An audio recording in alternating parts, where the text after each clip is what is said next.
आलू के पराठे ले लो, गरम गरम पराठे, बच्चों के लिए सेहत, बड़ों के लिए स्वाद। जंगल का एक चौराहा जहाँ रानो ने बांस की लकड़ियों से एक छोटी सी रेहड़ी बनाई थी। हाँ, हे भगवान, सुबह के 4 बजे से उठकर आलू उबाले, आटा गूथा, पर अब तक पोहनी भी नहीं हुई। अगर आज कमाई नहीं हुई तो बच्चों को रात में सिर्फ पानी पीकर सोना पड़ेगा। सुबह से दोपहर हो गई, एक भी पराठा नहीं बिका। अगर ऐसा ही रहा तो बच्चों की स्कूल की फीस कैसे भरूंगी? तभी बगल की आलीशान दुकान से कालू कौवा सोने की चेन चमकाते हुए बाहर आता है। उसके पास 2 नौकर काम कर रहे हैं। अरे ओ छोटी चिड़िया, काहे को अपना वक्त जाया कर रही है? देख मेरी दुकान की रौनक, यहाँ शुद्ध देसी घी के पराठे बनते हैं। तेरे इन तेल वाले सूखे पराठों को कौन पूछेगा? जा, किसी पेड़ के नीचे जाकर सो जा। धंधा करना तेरे बस की बात नहीं। कालू भाई, घी और तेल से स्वाद नहीं आता, स्वाद तो हाथ के हुनर और नियत से आता है। मेहनत कर रही हूँ, फल ऊपर वाला देगा। अच्छा, बड़ा ज्ञान झाड़ रही है। रुक, अभी तुझे मजा चखाता हूँ। ओ मिट्ठू, इधर आ। मिट्ठू तोता, जो कालू का चमचा था, वो दौड़ कर आता है। जी मालिक, क्या हुक्म है? देख, रानो अभी कुएं पर पानी लेने जाएगी। जैसे ही वो जाए, उसके आलू के मसाले के पतीले में ये नागा मिर्च का पिसा हुआ पाउडर मिला देना। इतना डालना कि जो भी एक निवाला खाए उसका गला जल जाए। फिर देखना कैसे इसके ग्राहक इसे गालियां देकर भगाते हैं। काम हो जाएगा मालिक। रानो पानी लेकर लौटती है और काम शुरू करती है। तभी जंगल का सबसे सम्मानित नागरिक बूढ़ा उल्लू वहाँ से गुजरता है। बेटी, बड़ी अच्छी खुशबू आ रही है। जरा एक पराठा तो खिलाना। आज घर पर कोई खाना बनाने वाला नहीं है। जरूर काता, अभी गर्मा गर्म बनाती हूँ। रानो ने अनजाने में वही मिर्च वाला मसाला भरा और पराठा सेक दिया। उल्लू जी ने जैसे ही पहला टुकड़ा मुंह में रखा, आह, उफ, ओहो। उनकी आंखें लाल हो गई और कान से धुआं निकलने लगा। माफ कर दो काका, पता नहीं क्या गलती हो गई, मैं भी दूसरा बनाती हूँ। ठहरो, रुको। अरे, ये तो चमत्कार है। रानो, इस मिर्च का तीखापन और मसालों का तालमेल अद्भुत। आज तक मैंने सिर्फ फीके और मीठे पराठे खाए थे, पर ये तीखा स्वाद तो रगों में दौड़ गया। मेरी तो सारी सुस्ती भाग गई। सच में? मुझे भी चखने दो। बंदर खाता है और उछलने लगता है। वाह, क्या बात है, मजा आ गया। इसे कहते हैं असली मर्दानी पसंद। सच में काका, आपको बुरा नहीं लगा? बुरा? बेटी, तूने अनजाने में एक नई डिश बना दी है। इसका नाम रख रानो का तूफानी पराठा। देखना, कल से यहाँ लाइन लगेगी। कालू कौवा दूर खड़ा अपना सिर पीट रहा था। उसने आग बुझाने के लिए मिर्च डाली थी, पर रानो की दुकान की तो आग और भड़क उठी। जंगल के दूसरे कोने में, जहाँ रानो चिड़िया छुट्टी वाले दिन एक पुरानी टूटी हुई साइकिल पर अपनी टोकरी बांधकर घर घर पराठे बेचती थी। आलू के पराठे ले लो, गरम गरम पराठे, बच्चों के लिए सेहत, बड़ों के लिए स्वाद। तभी रास्ते में कालू कौवा अपने गुंडों के साथ रास्ता रोक लेता है। ओए रानो, तूने सुना नहीं? इस इलाके में सिर्फ कालू के ब्रांड का खाना बिकेगा। तू ये साइकिल लेकर गलियों में जो शोर मचाती है, इससे मेरी... कल सुबह से कुछ नहीं खाया। इस तरह क्या कोई जिंदा रहता है भला? अरे वो क्या है? आहा! अरे ये तो पानी में है। आहा!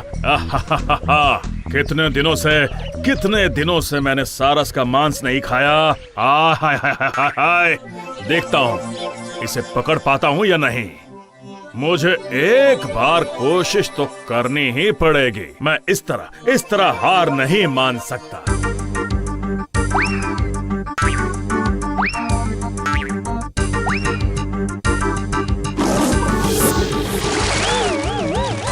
छी, इसे इस बार भी नहीं पकड़ पाया। ये क्या है?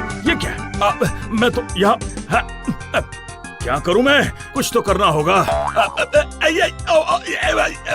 बचाओ, बचाओ, कोई तो आके बचाओ, बचाओ, बचाओ, बचाओ मुझे। नहीं, या कोई भी नजर नहीं आ रहा। अगर कोई नहीं आया तो यहीं डूबकर मेरी जान निकल जाएगी। मुझे कुछ तो करना होगा। हाँ। वाह वाह वाह वाह वाह वाह, ये तो एक गधा है। इसकी मदद से मैं यहाँ से बाहर निकल सकता हूँ और एक बार निकलने के बाद मैं उस गधे को मैं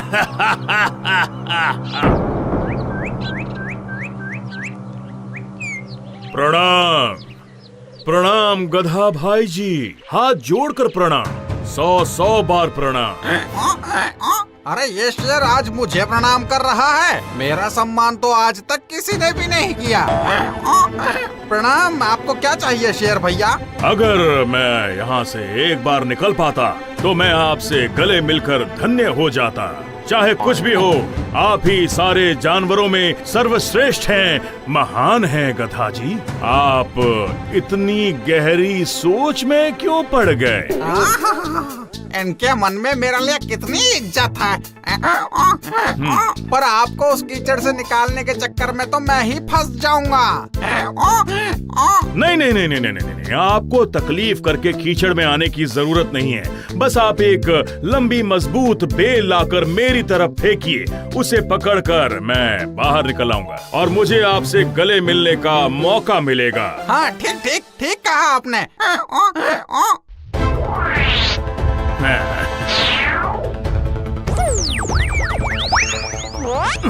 जोर लगा के हैशा, दम लगा के हैशा, जोर लगा के हैशा, जोर लगाइए, थोड़ा और जोर लगाइए, जोर लगाइए, लगा के खींचिए खींचिए।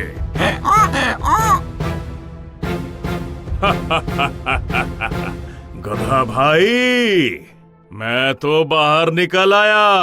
अब तुम्हें मतलब क्या मतलब है आपका? गधा महाशय, अब तो मैं आपको खाऊंगा, समझे? गप गप करके, चबा चबा कर खाऊंगा। क्या कहा? मुझे खाओगे? हाँ, खाऊंगा, गप से निगल कर खाऊंगा तुम्हें। इस तरह की बात तो मैंने कभी नहीं सुनी। आप ये क्या कर रहे हैं? आप प्राण बचाने वाले को ही खाएंगे? भला ऐसा भी कोई करता है क्या? करते तो हैं ही, जरूरत पड़ने पर गधे को ही बाप बनाते हैं। क्यों? कभी नहीं, कभी नहीं। चलो किसी 3 लोगों से पूछ कर देखते हैं वो लोग क्या कहते हैं। चलो ठीक है फिर, चलो तुम जो कह रहे हो मान लेते हैं, और अगर लोग कहते हैं तो मैं तुम्हें छोड़ दूंगा। अगर उन्होंने मेरी बात को सही माना तो मैं तुम्हें चबा कर खाऊंगा। हाँ ठीक है, चलो चलो।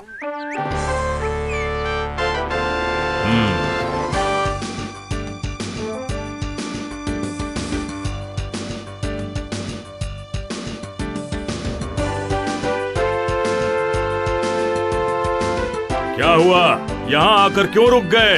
वो देखो, क्यों ना इन मधुमक्खियों से पूछा जाए। अच्छा तो पूछ लो इन मधुमक्खियों से, देखो तो क्या कहती हैं।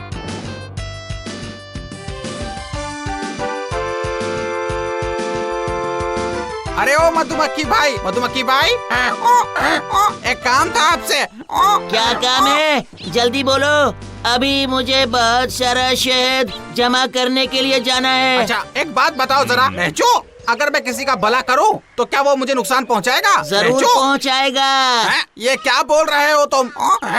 अब तुम हमें ही देख लो, हम कितनी मेहनत से शहद जमा करके लाते हैं और इंसान उस शहद को हमसे ले लेते हैं, हमारा घर छत्ते को तोड़ देते हैं। तुम वही सोच के देखो हमारे साथ कितना बुरा होता है। मैंने सही कहा ना? बिल्कुल सही कहा तुमने। अरे गधे, अब मरने के लिए तैयार हो जाओ। रुको रुको, मेरे अभी भी 2 गवाह बाकी हैं, समझ गए ना? ठीक है, चलो देखते हैं वो लोग क्या कहते हैं। चलो।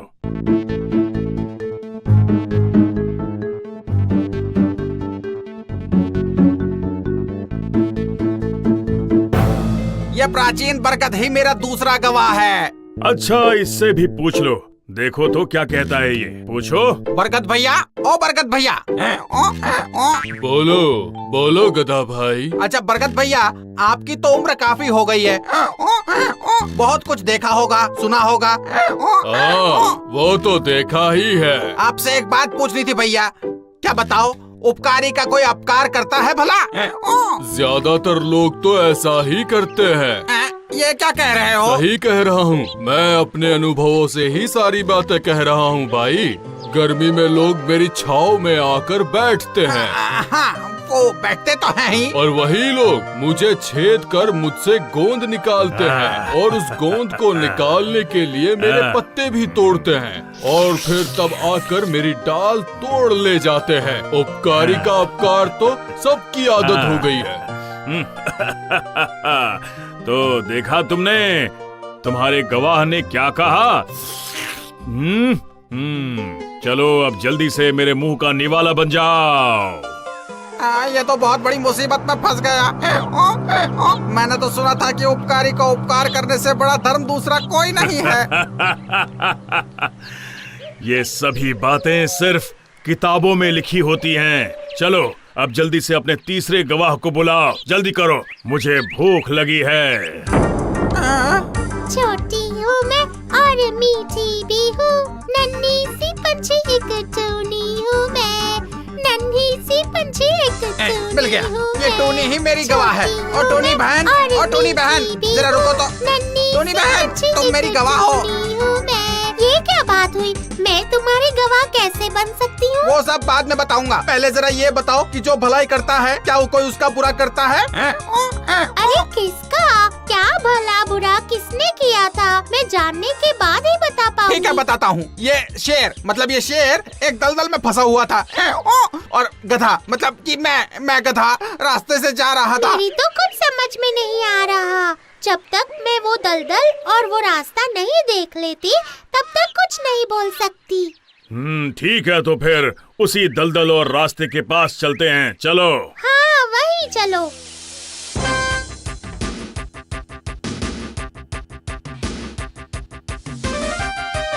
ओह, तो ये है वो दलदल। ए टुनी, इतनी देर से इस दलदल में क्या देख रही है, बता तो जरा। एक बात बताइए, क्या यही वो दलदल है?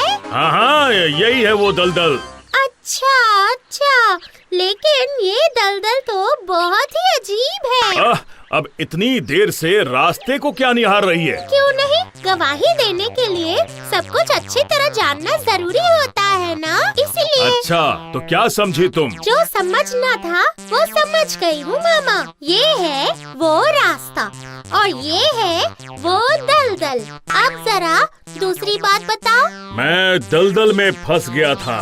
वही तो अच्छा था ना। क्या कहा तुमने? नहीं, मेरा मतलब वो नहीं था। सुना ना, शेर कीचड़ में फंसा था और मैं इस रास्ते से जा रहा था। उसके बाद रुको, इतनी जल्दबाजी मत करो, पहले इसे अच्छे से समझ लेने दो, ठीक है? हाँ, ठीक है। हाँ, अब मेरी समझ में आ गया। शेर मामा, आप गधे पर थे और दलदल वाले रास्ते से जा रहे थे, सही कहा ना? बताइए। दलदल में मैं फंसा था और गधा रास्ते से जा रहा था। तुम्हें ये बात कितनी बार बतानी पड़ेगी टूनी? रुको, आप इतनी जोर से हंसे कि मैं सब कुछ भूल गई। नहीं, भूल गई थी, पर अब फिर से सब याद आ गया। गधा कीचड़ में फंसा था और शेर मामा रास्ते से जा रहे थे। अब सही कहा ना? अरे बेवकूफ, इतनी सीधी सी बात तेरे दिमाग में घुस नहीं रही है क्या?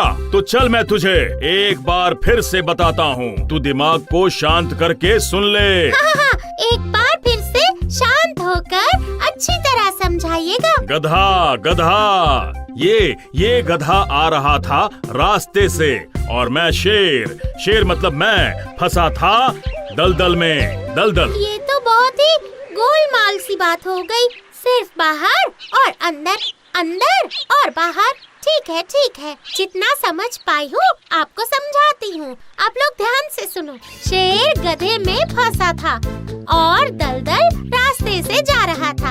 अब मैंने सही कहा है ना? इस बार भी गलत। तेरे दिमाग में बात घुस क्यों नहीं रही है, बेवकूफ? मामा, ये दलदल और रास्ते का मामला मेरी समझ में ही नहीं आ रहा। मैं चलती हूँ। रुक, ये बात तुझे समझानी ही पड़ेगी। जरा ध्यान से देखना, मैं तुझे दोबारा नहीं समझाऊंगा। मैं यहाँ दलदल में था फंसा हुआ। हाँ, ये मैं समझ गई। और ये गधा रास्ते से आ रहा था। मैंने आवाज लगाई तो इसने मुझे रस्सी खींच के निकाला। इसका उपकार है मुझ पर, इसलिए इसे चबा चबा कर खाऊंगा। और आपके वहाँ से निकलते निकलते हम यहाँ से बहुत दूर चले जाएंगे। गधा भैया, अब आप यहाँ से भागिए और मैं भी जाती हूँ। Bye bye. ओए, एक बार मेरे हाथ लग गई तो मैं तुझे छोड़ूंगा नहीं, टूनी। तुम पहले ही सब समझ गई थी ना मैं कितना बड़ा गधा हूँ। हाँ बाबा, हाँ। सिर्फ उस दुष्ट शेर से तुम्हें बचाने के लिए मुझे ये सारा नाटक करना पड़ा, समझ गए? एक बात हमेशा याद रखना, दुष्ट लोगों की कभी मदद नहीं करनी चाहिए। अगर करोगे तो मरोगे। सुना ना, करोगे तो मरोगे। Tata, bye bye.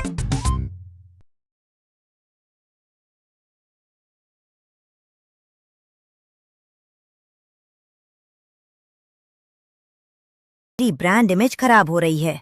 Kalu ji, मेरा पति बीमार है, बच्चे छोटे हैं। मैं किसी का हक नहीं मार रही, बस अपनी मेहनत की रोटी कमा रही हूँ। कृपया रास्ता छोड़ दें। रास्ता तो अब तू कभी नहीं देख पाएगी। मिट्ठू, फेंक इसका सामान कीचड़ में।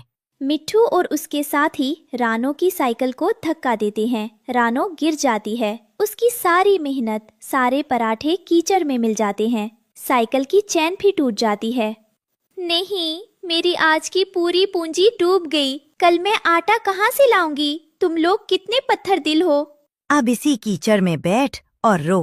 धंधा करना शरीफों का काम नहीं है। रानो हार नहीं मानती। वो अपनी टूटी साइकिल को घसीटते हुए घर ले जाती है। तभी उसे एक विज्ञापन दिखता है, जंगल कुकिंग कंपटीशन। विजेता को 5000 स्वर्ण मुद्राएं और अपनी दुकान खोलने का लाइसेंस मिलेगा। यही आखिरी मौका है, मुझे अपनी गरीबी मिटानी होगी। प्रतियोगिता का दिन। सभी पक्षी जमा थे। कालू कौवा वहाँ बड़े बड़े चूल्हों और विदेशी मसालों के साथ आया है। रानो सिर्फ एक छोटा सा मिट्टी का तवा और अपने घर के पीसे मसाले लेकर पहुँची है। समय शुरू होता है अब। आपको 30 मिनट में अपना सबसे बेहतरीन पकवान बनाना है।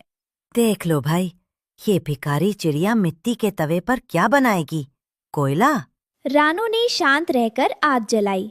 उसने आलू के साथ कुछ खास जंगली जड़ी बूटियां और अनारदाना मिलाया।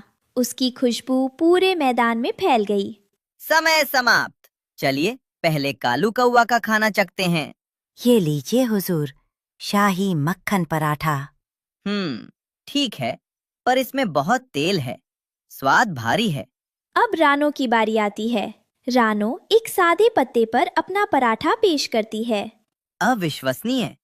रानो, तुमने इसमें क्या डाला है? इस मिट्टी के तवे की सोंधी खुशबू और मसालों का संतुलन, ऐसा लगता है जैसे माँ के हाथ का खाना खा रहा हूँ।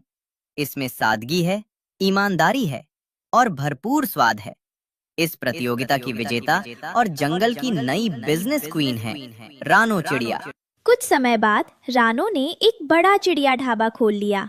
कालू कौवा की दुकान ग्राहकों की कमी के कारण बंद हो गई और वो अब वहाँ सफाई का काम मांग रहा था। टुनटुनी बहन, अगर उस दिन कालू ने मेरे मसाले में मिर्च न मिलाई होती तो शायद मैं कभी तूफानी पराठा नहीं बना पाती, और तो और मैं कभी प्रतियोगिता में जाने की हिम्मत नहीं जुटा पाती। कभी कभी दुश्मन हमारा बुरा करने के चक्कर में हमारा सबसे बड़ा भला कर देते हैं। सच कहा रानो बहन, जलन की आग दूसरों को नहीं खुद को जलाती है, और मेहनत तो पत्थर को भी सोना बना देती है। रानो खुशी खुशी ग्राहकों को पराठे खिलाती है और पूरा जंगल उनकी सफलता की मिसाल देता है। इस कहानी से हमें सीख मिलती है कि आपकी सबसे बड़ी कमजोरी भी आपकी सबसे बड़ी खूबी बन सकती है। बस नजरिया बदलने की जरूरत है और ईमानदारी की मेहनत कभी बेकार नहीं जाती। लाइक, कमेंट, अगर अभी तक सब्सक्राइब नहीं किए हैं तो सब्सक्राइब जल्दी से जल्दी कर दें और ऐसी वीडियो आपको हम हमेशा दिखाएंगे।